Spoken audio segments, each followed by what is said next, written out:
When you're in chaos and you don't know what's going on, then you start imagining what might be going on. And that imagination is partly the world, as it might be, but it's also partly the structure of your unconscious mind, which is producing the fantasies. And so when you're truly in chaos, then the distinction between your fantasies and reality isn't clear. That's actually part of what constitutes the chaos. So imagine this. So you're in a relationship and the person betrays you. And you knew who they were, or at least you thought you did, before that moment. But now you're looking at them and you don't know who they are, and you don't know what the past was, and you don't know what the present is, and you don't know what the future is going to be. All of that's been thrown up into the air in a major way. That's traumatic. So much has fallen apart that it's traumatic. So what do you start to do? You start to imagine what might be the situation. The reality is your imagination and the reality at the same time. They're not pulled apart at all. You cannot distinguish between them. So Pinocchio is in this situation that's half fantasy and half reality, in this chaotic state. And he has to go down to find the thing that he least wants to find. He's got this intuition that in facing that thing, that chaos that life really is, that chaos, that he's going to find his father and reunite with him. So you could also say that in some sense it's a decision of faith, I suppose, because you might ask yourself, well, why bother confronting chaos? If chaos is the ultimate reality, then what the hell use is there in facing it? Because it's just going to reveal itself as the ultimate reality and drown you. But the myths always say the same thing. They say, no, if you confront what's really disturbing you, if you really confront it, you do it voluntarily, you're going to find order in it eventually. Or at least that's the only way you're going to find order. Now, it's not like these stories are optimistic, and it's not as if they give you a sure guide to success. That's the other thing. It's not like they're unerringly accurate, because you can be subsumed by chaos that's so total that even if you face it, you're not going to prevail. I mean, that's why people die. That's one way of looking at it anyways. But the mythology basically says this is your best bet. If there's a process that's going to work, this is it. And then you might think, well, the better you do it, the better the chances are of success, or the more consistently you do it, the better the chances of success are. And I think that that's a perfectly reasonable way of looking at it.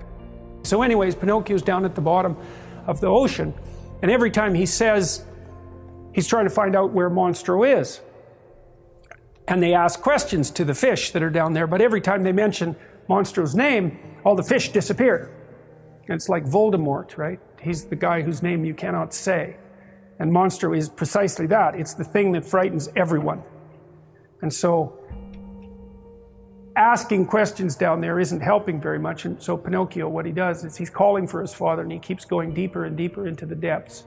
And there's a scene where the darkness of the ocean turns into an even more profound darkness, and that's what Pinocchio disappears into. And then we see Monstro. He's in this sort of foggy representation, this huge thing that lies very much at the bottom.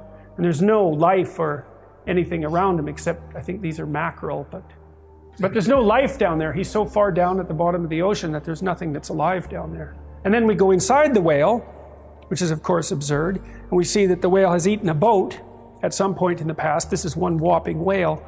And Geppetto is sitting with the kitten, of all things. He's also got that little goldfish bowl full of goldfish with him too, which is quite the feat. Anyways, he's sitting there and he knows that he's trapped in the belly of the whale too, and that he can't get out. And so that's an interesting issue. It's because not only is Pinocchio lacking his father, which isn't a good thing, but the father is lacking the son. And there's some indication that the father can't get out of the whale without the son. And so it's like the possibility for order is down there in this chaotic state, but unless there's an active agent to go seek it out, it's not animated enough to get out by itself.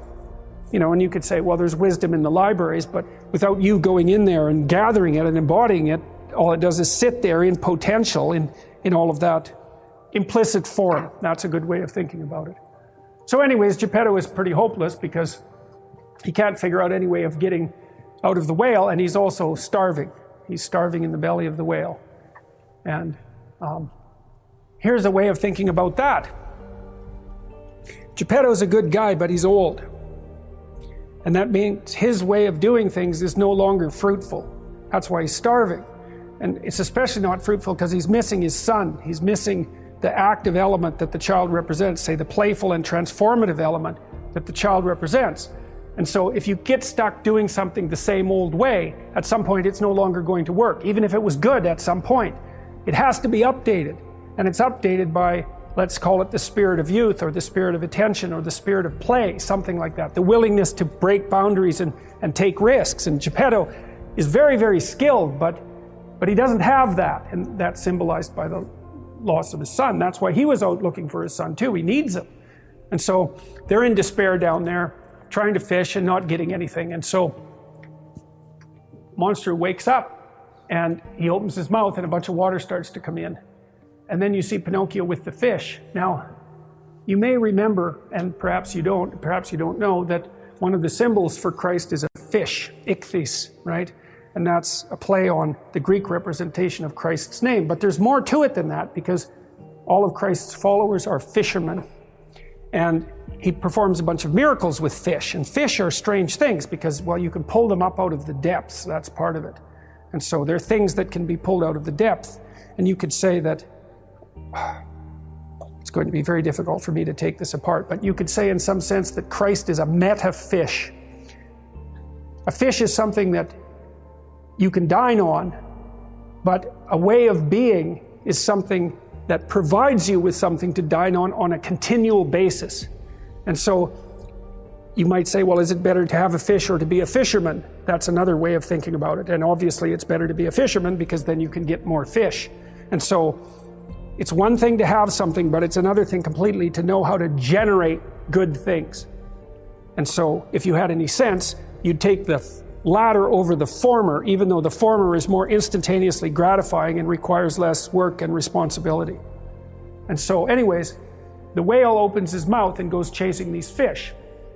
And Pinocchio he's trying to get the hell out of there, even though he wants to find the whale. When he actually sees the whale, he leaves. And that's also a very common mythological plot element. It's very frequently that what happens when the hero first sees the terrible thing, the dragon say, the terrible thing that he's come to conquer, he like freezes and gets the hell out of there because it's far worse than he thought it was going to be. And so Pinocchio, it's like, no way, man, I'm not going near that whale. Away he swims, and he's actually at the forefront of all the fish, which is quite interesting too. So in the meantime, Monstro has opened his mouth and the fish are pouring in, and Geppetto is fishing like mad and he's catching fish like crazy. And so they have a problem. The problem is how to get out of the whale. That's the actual problem. But a nested problem inside that is how not to starve to death. And so Geppetto is pretty happy that even though he's not getting out of the whale, that he gets to have something to eat.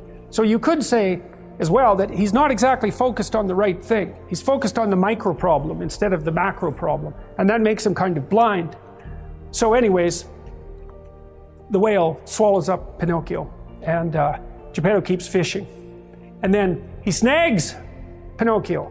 Now this is cool because, and this is another example of that meta-fish idea. It's like, Geppetto's actually looking not for a fish, he's looking for a way out of the damn whale. And then he catches a bunch of fish and he's like focused on that like mad. And then he catches Pinocchio. And Pinocchio represents what would get him out of the whale, but he's so bloody obsessed with the fish that he doesn't even notice. So he catches Pinocchio and flings him into the fish basket. And so it signifies the blindness of Geppetto's orientation when he's inside the whale. And that's kind of a comment on his aged and insufficient nature. He's solving the problem very well, but it's the wrong problem. So anyways, he fires Pinocchio into the fish bin. Pinocchio says, "Father, I'm here." And Geppetto says, "Don't bother me right now, Pinocchio. I'm busy fishing." Well, then that's fine. So then he kind of wakes up. He has this little moment of insight, this little revelation that, well, he's caught Pinocchio, so who cares about the damn fish? So then he runs over to the fish box to grab Pinocchio, and instead he grabs a fish and gives it a kiss. And so that it's another way of hammering home the fact that there's this confusion that he's suffering from. He can't distinguish the local truth from the transcendent truth. And so anyways, he does figure it out. He tosses the fish aside and he grabs Pinocchio, and they're all thrilled to death to see each other, and so they're united. So Pinocchio has found his father, but they're still trapped in the belly of the whale. Now, Pinocchio, he gets covered with a blanket, he takes off his hat, and he reveals his jackass ears.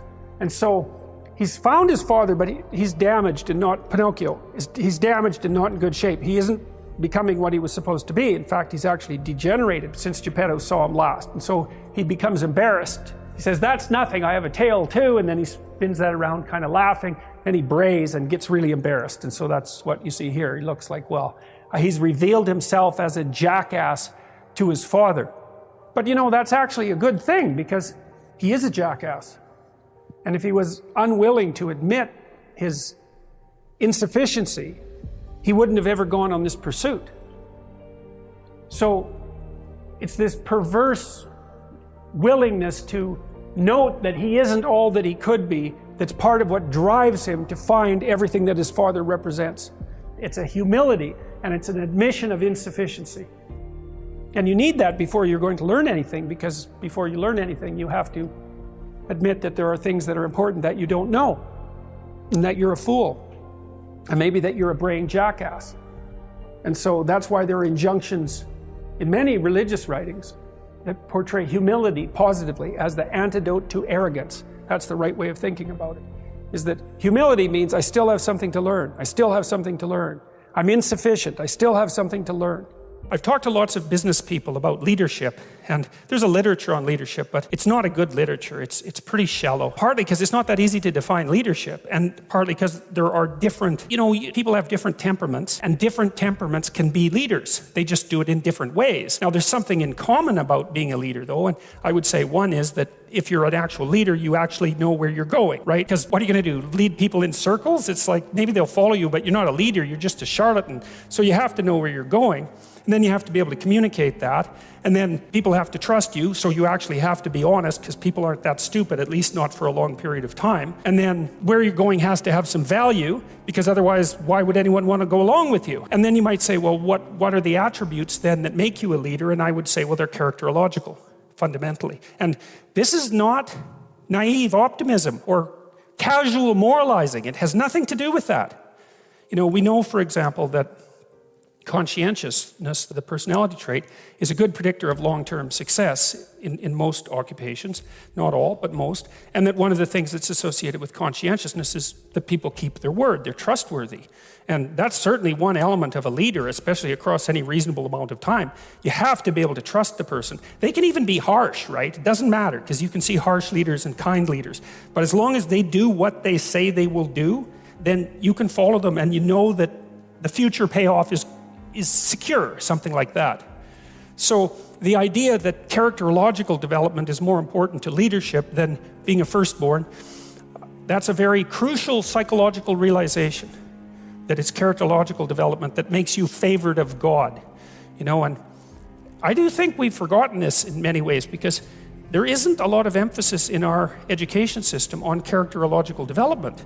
And that's very, very surprising to me. I think maybe it's partly because in our fractured society, we can't agree on what constitutes a reasonable characterological goal. So we just throw up our hands and don't educate our kids to any degree at all, especially in schools, about what an admirable person is like, or even let them know that, well, maybe you should actually try to be one, that that's actually the most important possible thing that you could learn, right?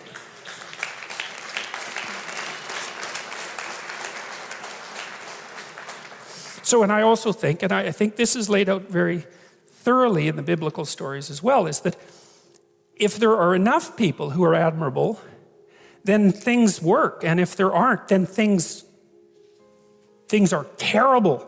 You get wiped out. You remember when Abraham is bargaining with God with regards to Sodom and Gomorrah, he asks God to save the city if there's like 40 admirable people, right? Respectable. But let's say admirable, right? I don't want to say good, because good is being corrupted in some sense by casual usage. I mean admirable, noble people, right? I think Abraham bargains God down to like 10. If there's 10 of them in the city won't be destroyed. And that's not very many in a city. So there's an interesting idea there, which is that there doesn't have to be that many people in a group who have their act together. But 0 is the wrong number. And if it's 0, then we're seriously in trouble. And I think that goes along with the idea of the Pareto principle in economics too, which is that it's a small minority of people who do most of the productive work in any given domain. So a small number of properly behaving people might have enough of an impact to keep everything moving, and that might actually be true, but it can't fall below some crucial level. And I do think that we're in some danger of allowing it to fall below some crucial level, because our society seems to be at war in some ways against the idea of the individual and individual character per se. And I think that's absolutely catastrophic. That's part of the reason that I'm doing these biblical lectures. I think that I've known for a long time that the moral presuppositions of a culture are instantiated in its stories. They're not instantiated in its explicit philosophy. There might be a layer of explicit philosophy, and of course there is in the West, and a layer of explicit law, but underneath that there are stories. And there isn't anything under the stories except maybe behavior. That's so implicit, it doesn't even actually count. It's not a cognitive operation. And so these are the stories that are underneath our culture. So there better be something to them. That's what we hope. But more importantly, maybe we shouldn't toss them away without knowing what they mean, because if we toss them away, then we are throwing everything that we depend on away, as far as I can tell, and we will pay for it. We'll pay for it individually because we'll be weak. You know, because if you're not firm in your convictions, then someone else who's firm in their convictions, you're their puppet, like instantly. And then you're also the puppet of your own doubts, right? Because unless you have convictions, you're going to generate doubts like mad, because everyone does. And then the doubts will win, and you'll be paralyzed, because there'll be, 50% of you moving forward and 50% of you frozen stiff, and that'll be enough just to lodge you in place. It's not obvious to me that people themselves think that they're valuable all the time. Often they don't think that at all. They certainly don't think that often when they're depressed. They certainly don't think that when they're suicidal. They don't really think that when they're ashamed or guilty or frustrated or disappointed or angry, or waking up at 3 in the morning and tormenting themselves with their consciences. They don't necessarily think that when they're fighting with their family, or when they're upset at work, or when things go wrong in life. And so it's not so bloody obvious that people are inherently valuable. And then you might also notice that it's kind of easy to think that some people are more valuable than others. It's very easy for human beings to think that about other human beings, because no matter where you look in human societies, there are rank orders of value, right? In any hierarchy that we produce that's associated with some ability, we find that some people are so much better at whatever it is that they're doing that it's an absolute miracle, and most people are absolutely dreadful at it.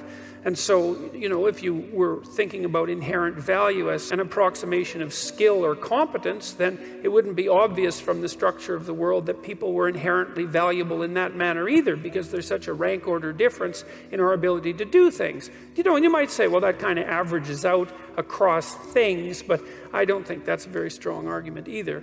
So it's not obvious where this idea that people are inherently valuable came from. That's a tough one.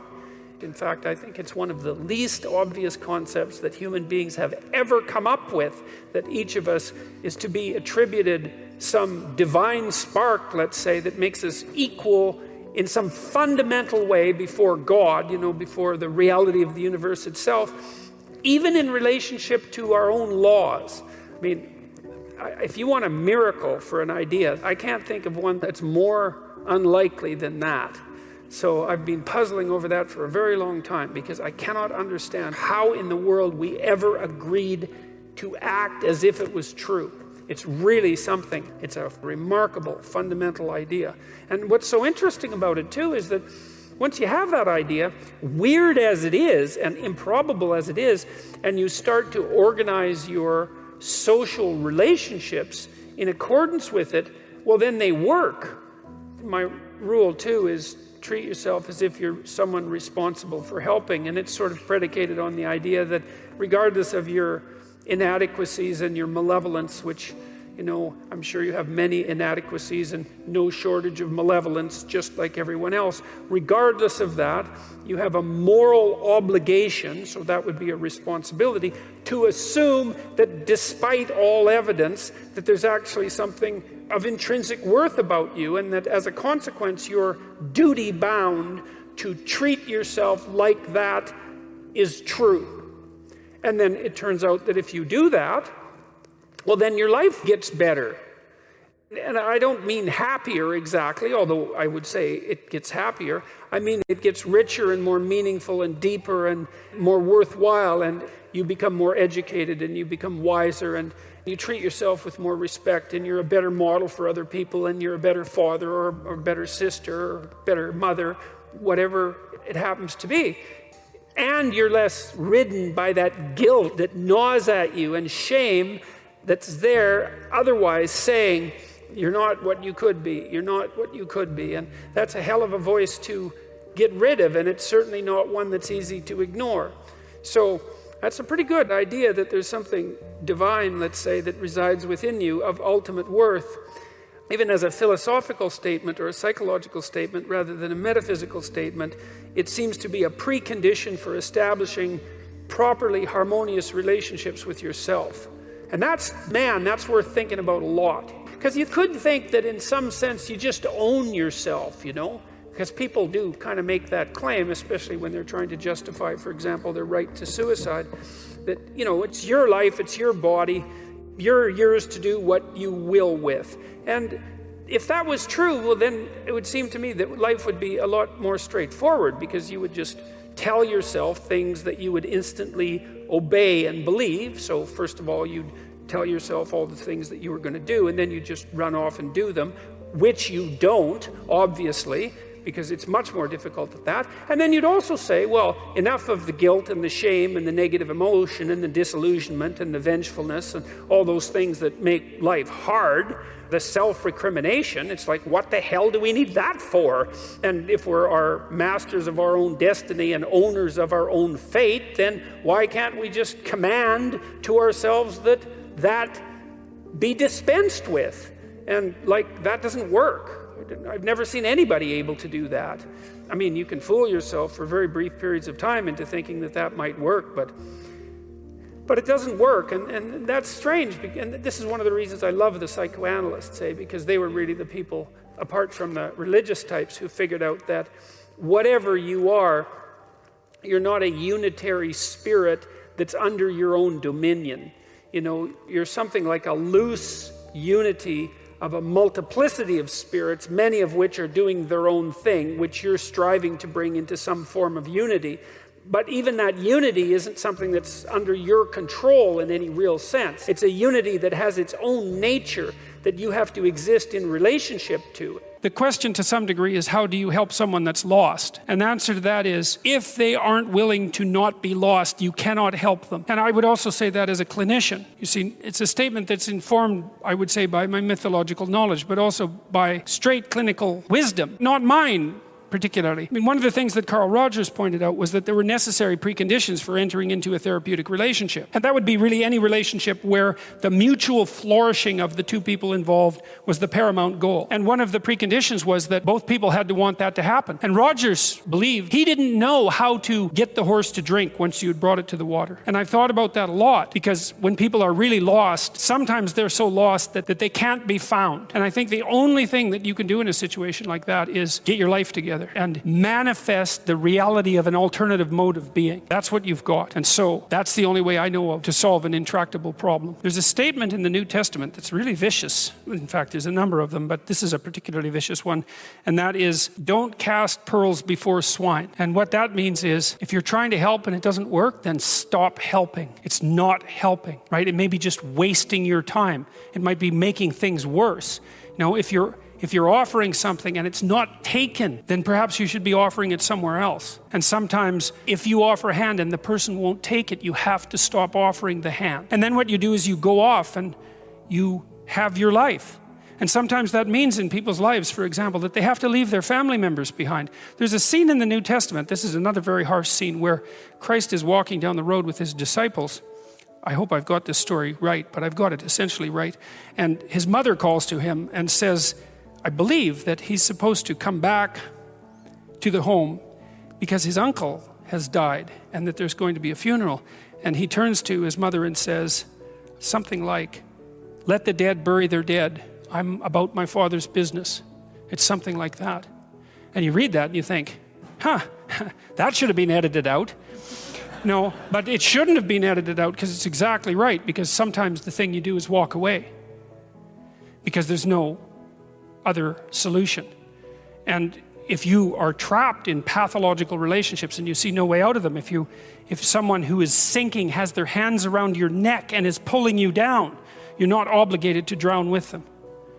You know, there's a rule too if you're a lifeguard. Some of you have had lifeguard training. How do you approach someone who's drowning and panicking in the water? Feet out, right, like this. It's like, I'll save you, but that doesn't mean you get to drown me while I'm doing it. And if it's you drown or both of us drown, it's you drown. And that's wisdom. That's not cruelty.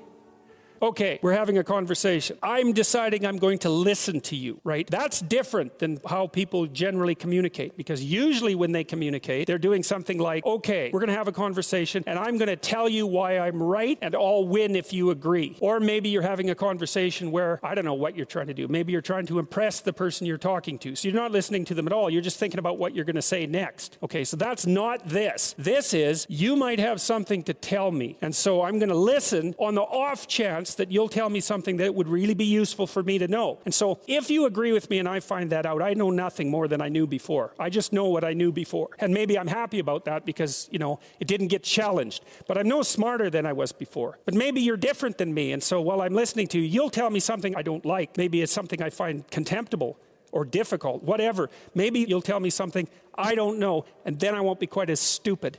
And then maybe I won't run painfully into quite as many things. And that's a really useful thing to know, especially if you live with someone and you're trying to make long-term peace with them, is they're not the same as you. And their way they look at the world and the facts that they pull out of the world aren't the same as your facts. Even though you're going to be overwhelmed with the proclivity to demonstrate that you're right, it is the case that two brains are better than one. And so maybe 9 of the 10 things they tell you are dispensable, or maybe even 49 out of 50, but one thing. All you need to get out of the damn conversation is one thing you don't know. And one of the things that's very cool about a good psychotherapeutic session is that the whole conversation is like that. All you're doing is trying to express the truth of the situation as clearly as possible. That's it. And so now Roger's proposition, and I'll tell you why he derived it, was that if you have a conversation like that with someone, it will make both of you better. It'll make both of you psychologically healthier. So there's an implicit presupposition that the exchange of truth is curative. Well, that's a very cool idea. I mean, it's a very deep idea. It's the idea upon which Western civilization, although not only Western civilization, is actually predicated. The idea that truth produces health. But for Rogers, that was the entire purpose of the Psychotherapeutic Alliance. You come to see me because you want to be better. You don't even know what that means necessarily, neither do I. We're going to figure that out together. But you come and you say, look, things are not acceptable to me, and maybe there's something I could do about that. So that's the minimal precondition to engage in therapy. Something's wrong, you're willing to talk about it truthfully, and you want it to be better. Without that, the therapeutic relationship does not get off the ground. And so then you might ask, well, what relationships are therapeutic? And the answer to that would be, if you have a real relationship, it's therapeutic. If it isn't, what you have is not a relationship. God only knows what you have. You're a slave, they're a tyrant, you know, you're both butting heads with one another. It's a primate dominance hierarchy dispute. Oh, I don't know, you're like 2 cats in a barrel, or 2 people with their hands around each other's throats. But what you have is not a relationship. One of the things I try to do in my therapeutic sessions is, first of all, to listen, to really listen. And then, while I listen, I watch. And while I'm listening, things will happen in my head. You know, maybe I'll get a little image of something, or I'll get a thought or a question will emerge, and then I'll just tell the person what that is. But it's sort of directionless, you know. It's not like I have a goal, except that we're trying to make things better. I'm on the side of the part of the person that wants things to be better, not worse.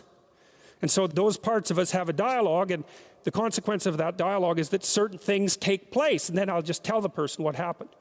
And it isn't that I'm right. That's not the point. The point is that they get to have an hour where someone actually tells them what they think. Here's the impact you're having on me. This is making me angry. This is making me happy. This is really interesting. This reminds me of something that you said an hour ago that I don't quite understand.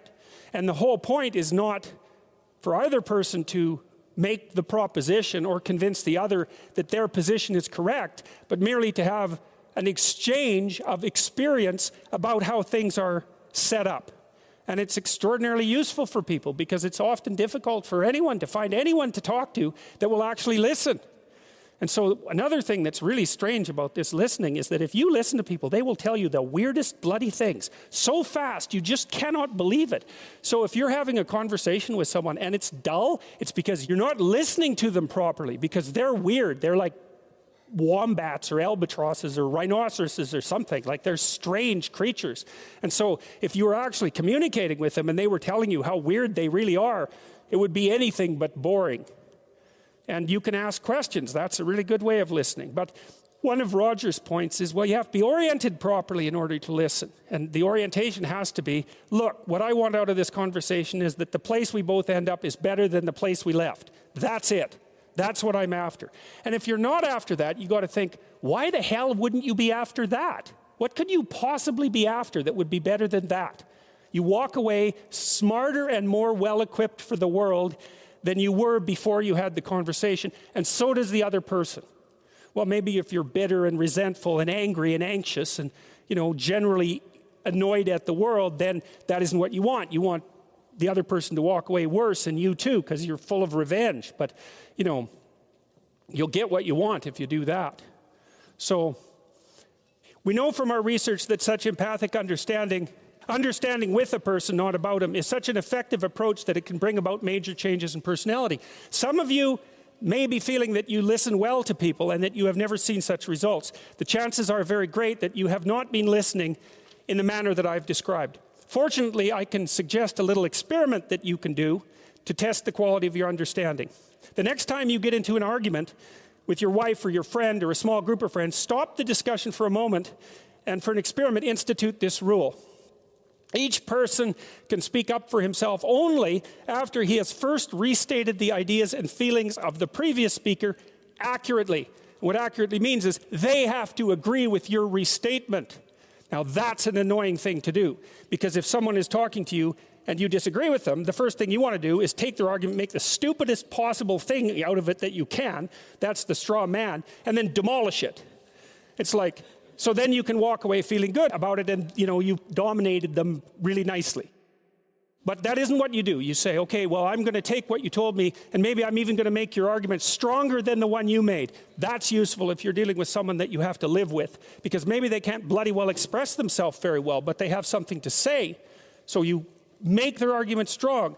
All right, then you see what this would mean. It would mean that before presenting your own point of view, it would be necessary for you to really achieve the other speaker's frame of reference, to understand his thoughts and feelings so well that you could summarize them for him. Sounds simple, doesn't it? But if you'll try it, you'll find that it's the most difficult thing that you've ever done. There's this idea in Jungian psychology called the circumambulation. And Jung had this idea that you had a potential future self, which would be, in potential, everything that you could be. And that it manifests itself moment to moment in your present life by making you interested in things. And the things that you're interested in are the things that would guide you along the path that would lead you to maximal development. Now, it sounds like a metaphysical idea or a mystical idea even, but it's not. It's not. It's a really profoundly biological idea. The idea is something like, well, you're set up so that you're automatically interested in those things that would fully expand you as a well-adapted creature. Well, there's nothing radical about that idea. What else could possibly be the case? Unless there's something fundamentally flawed about you, that is what the situation would be. It's kind of interesting to think about how that would be manifest moment to moment, but the idea is something like, well, your interest is captured by those things that lead you down the path of development. Well, that better be the case. Okay, so that's fine. And so there's some utility in pursuing those things that you're interested in. That's the call to adventure, let's say. And the call to adventure takes you all sorts of places. Now, the problem with the call to adventure is, what the hell do you know? You might be interested in things that are kind of warped and bent. And often it's the case that when new parts of people manifest themselves and grip their interests, say, they do it very badly and shoddily.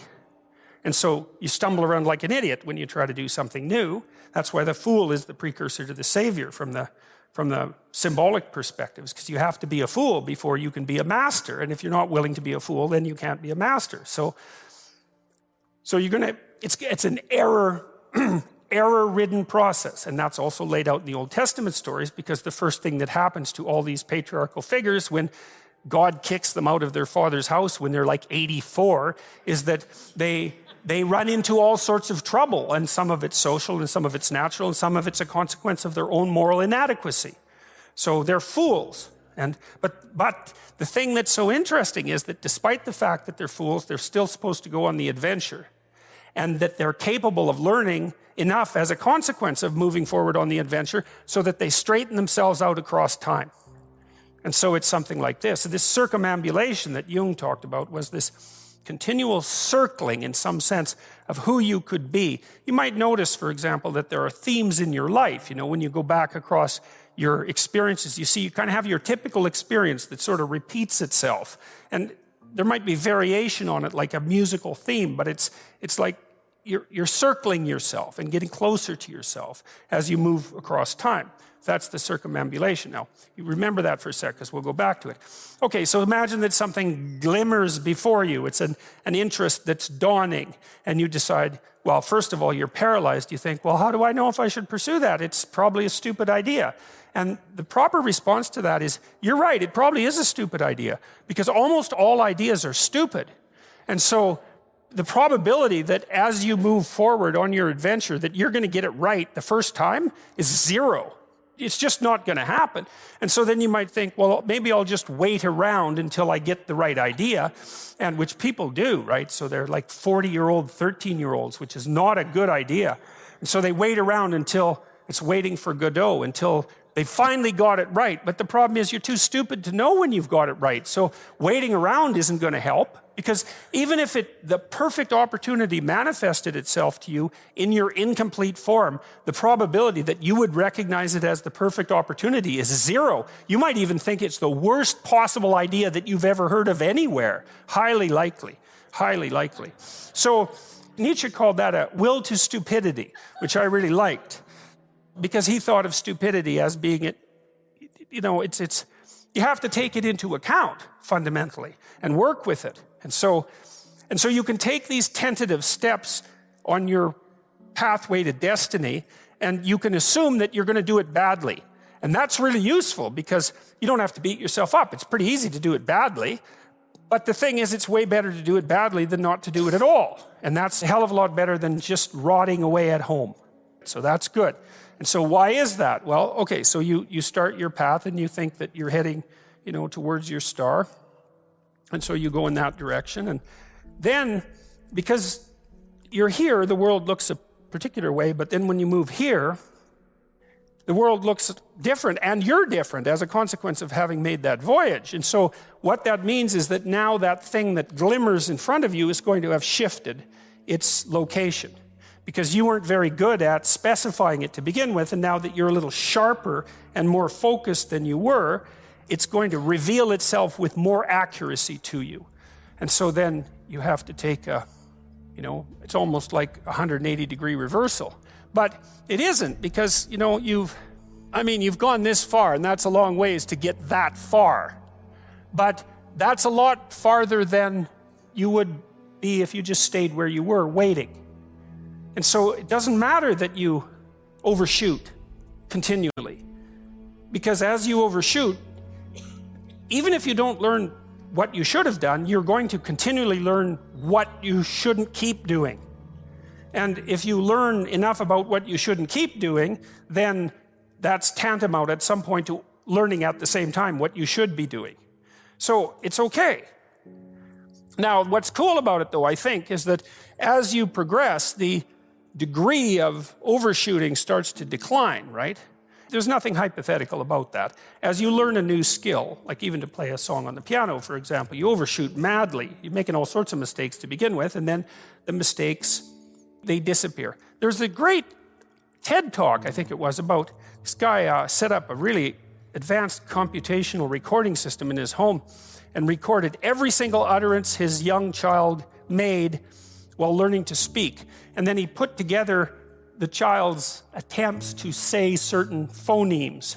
and put them in the list, and you can hear the child deviating madly to begin with, and then after hundreds and hundreds of repetitions, just zeroing right in on the exact phoneme. So you might not know this, but when kids babble, because they start babbling when they're quite young, they babble every human phoneme, including all sorts of phonemes that adults can't say. And then they die into their language, so that after they learn, say, English, then there's all sorts of phonemes they can no longer hear or pronounce. But to begin with, it's all there, which is really quite interesting. But as they learn a particular language, they zero in on the proper way to pronounce that, and their errors minimize. And every time you learn something, that's how it is. And that's really useful to know too, because it means that it's okay to wander around stupidly before you fix your destination. Now you see that echoed in Exodus, right? Because what happens is that the Hebrews escape a tyranny, which is kind of whatever you do personally and psychologically when you escape from your previous set of stupidly held and ignorant and stubborn axioms. It's like, away from that tyranny. It's like, great, I freed myself from that. Well, then what? Well, you'd think, well, now I'm on the way. It's, no, you're not. Now you're in the desert, where you wander around stupidly, and worship the wrong things until you finally organize yourself morally again and head in the proper direction. So that's worth knowing too, because you think, well, I got rid of a lot of things, baggage, excess baggage that I didn't need in my life, and now everything's okay. It's like, no, it's not. You've got rid of a whole set of scaffolds that were keeping you in place, even though they were pathological. And now you have nothing, and nothing actually turns out to be better than something pathological, but you're still stuck with the problem of nothing. And that's exactly why Exodus is structured the way that it is. It's that you escape from a tyranny. It's, hooray, we're no longer slaves. Yeah, well, now you're nihilistic and lost. It's not necessarily an improvement. It's also useful to know that, because you can also be deluded into the idea that, imagine that you're trying to become enlightened, which might mean to turn all those parts of you on that could be turned on. You think, well, that's just a linear pathway uphill. It's just from one success to another. No, it's not. It's like, here you are and you're not doing too badly, and the first step is a complete bloody catastrophe. It's worse. And then maybe you can pull yourself together and you hit a new plateau, and then that crumbles and shakes, and bang, it's worse again. And so, because part of the reason that people don't become enlightened is because it's punctuated by intermittent deserts, essentially, by intermittent catastrophes. And if you don't know that, well, then you're basically screwed, because you go ahead on your movement forward and you collapse, and you think, well, that didn't work, I collapsed. It's like, no, that's par for the course. It's not indication that you failed, it's just indication that it's really hard. And that when you learn something, you also unlearn something. And the thing you unlearned is probably useful, and unlearning it actually is painful. Let's say if you have to get out of a bad relationship. There isn't any relationship that's 100% bad. And so when you jump out of it, well, maybe you're in better shape, but you're still lonesome and disoriented, and you don't know what your past was, and you don't know what your present is, and you don't know what your future is. That's why people stay with the devil they know instead of, looking for the devil they don't know. So anyways, the fact that you're full of faults doesn't mean you have to stop. And thank God for that. That's a really useful thing. And the fact that you're full of faults doesn't mean that you can't learn. And so you can posit an ideal, and you're going to be wrong about it, but it doesn't matter, because what you're right about is positing the ideal and moving towards it. If the actual ideal isn't conceptualized perfectly, well, first, surprise, surprise, because what are you going to do that's perfect? So it doesn't matter that it's imperfect. It just matters that you do it and that you move forward. So that's really positive news as far as I'm concerned, because you can actually do that, right? You can do it badly. Anyone can do that, so that's useful. So imagine you're dealing with someone who's hoarding. Now, people who are hoarding are often older or neurologically damaged, or they have obsessive compulsive disorder. But then you walk into their house and there's 10,000 things in their house. There's maybe 100 boxes, and you open up a box, and in the box there's some pens and some old passports and some checks and their collection of silver dollars and some hypodermic needles and some dust and, a dead mouse. And there's boxes and boxes and boxes like that in the house. It's absolute chaos in there. Absolute chaos, not order, chaos. And then you think, is that their house, or is that their being? Is that their mind? And the answer is, there's no difference. There's no difference. So, I could say, well, if you want to organize your psyche, you could start by organizing your room. If that would be easier, because maybe you're a more concrete person and you need something concrete to do. So you go clean up under your bed and you make your bed and you organize the papers on your desk and you think, well, just exactly what are you organizing? Are you organizing the objective world, or are you organizing your field of being, like your field of total experience? And Jung believed that, and I think there's a Buddhist doctrine that's sort of nested in there, that at the highest level of psychological integration, there's no difference between you and what you experience. Now you think, well, I can't control everything I experience, but that's no objection, because you can't control yourself anyway. So the mere fact that you can't extend control over everything you experience is no argument against the idea that you should still treat that as an extension of yourself. Well, let's say you have a long-standing feud with your brother. Well, is that a psychological problem? Is that him? Is it a problem in the objective world, or is it a problem in your field of being? And it's very useful to think that way, because you might ask, what could you do to improve yourself? Well, let's step one step backwards. The first question might be, why should you even bother improving yourself? And I think the answer to that is something like, so you don't suffer any more stupidly than you have to.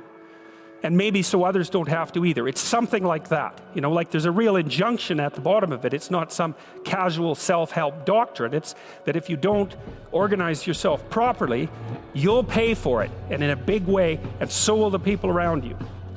And you could say, well, I don't care about that, but that's actually not true. You actually do care about that, because if you're in pain, you will care about it.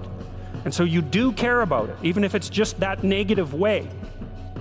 It's very rare that you can find someone who's in excruciating pain who would ever say, well, it would be no better if I was out of this. Sort of pain is one of those things that brings the idea that it would be better if it didn't exist along with it. It's incontrovertible.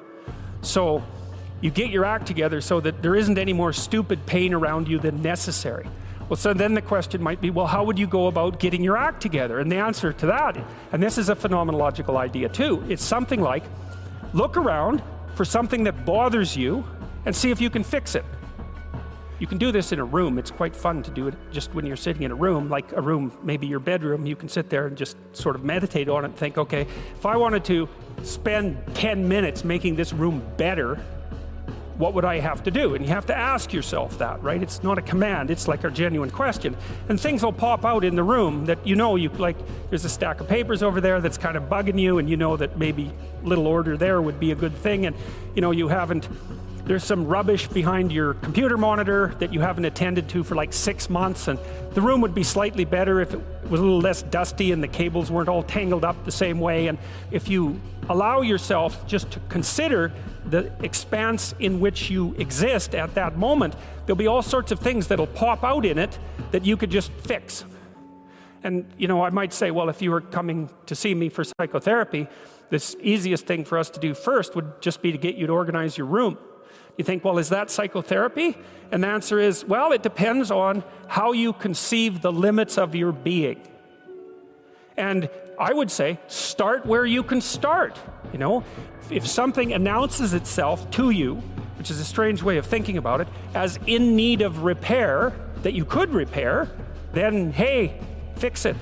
You fix 100 things like that, your life will be a lot different. I often tell people too, fix the things you repeat every day, because people tend to think of those as trivial, right?